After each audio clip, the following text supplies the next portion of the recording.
Entry sa balak writing contest Damgo o Gugma. Abyong de la Serna ang kapada taga Purok 1 Barangay Tumapik. Mahayag Zamboanga del Sur. Ato ning hatagag pagtagad.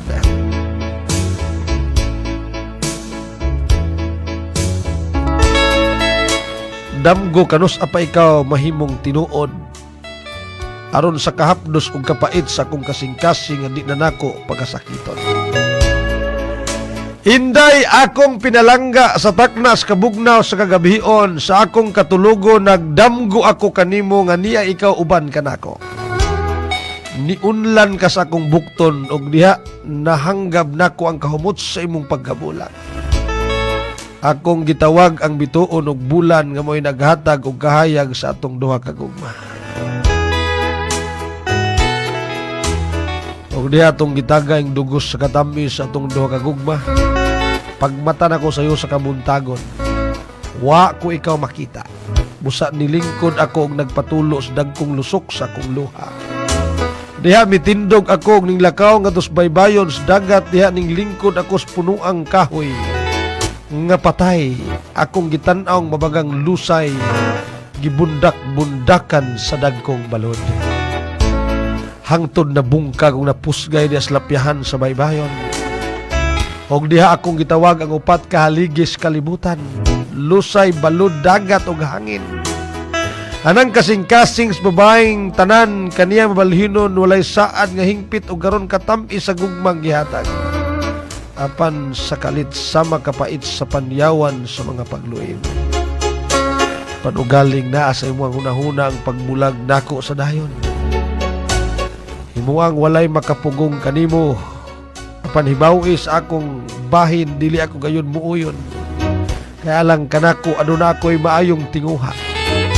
Sumala sa imong nahibaw-an way lain. Mao gayon ang pagpadangat sa atong duha ka gugma hangtod sa altar sa simbahan. Karon atong madawat ang sakramento sa kaminyoan. Og diyang mitindog ako aron muambak na dagkong bato diha sa baybayon. Aron kining lawasak kunis-kunison sa dagkong higanting tambasakan. Diyan itindog ako nadungog nako ang tingog sa sangang patayng kahoy. Miingon ayaw ka na dong buhata. Sudungag tanawa kining sangas patayng kahoy. Di aksyon kinig pamulak musa lakaw ngadto sa unahan kay anaa ang usa ka binuhat.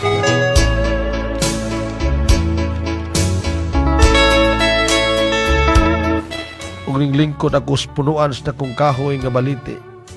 Nagpandong akong panyo pag-abot na ko ningon siya kanako nganong naghila ka man. Nihilak ako inday tungod sa akong hinigugma iya akong gibiyaan.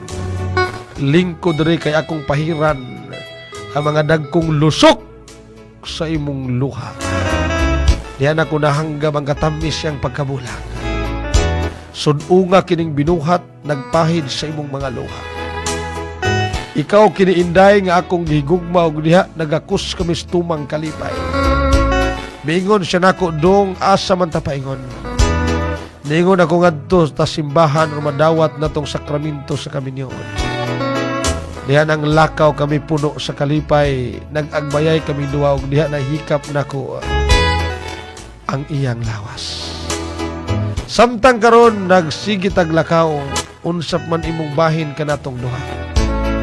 Ani ana inday sudunga og tan-awa mao na kini inday ang akong pagbating gilukuban sa bagang sagbot nga balili. Bisan sa taliday gudyaka di na mabati kawa nay bugnaw ang hangin ang huyuhoy nga mabati. Ibugtaw na ko ang imong larawan sa kalasangan. Dios sa katimawa dala ang pungpong sa kabulakan. Labas paman ikaw inday sa tanaman ni Bathala. Karon nawa ang labas mga bulak ni tubay sa pangandoy pangindahay. Gikusukusos makusog nga bagyong labayo sa mga pagbiay-biay ug pagtamay inday akong pinalangga. Human na ko word magani nga balak ko. Salamat kayo ha. Salamat sa nagpadala ning maong balak si Abyong de la Serna, taga Purok 1 Barangay Tumapik. Mahayag Zamboanga del Sur. May lang din putlon, Bert. Masig putlon na po ni.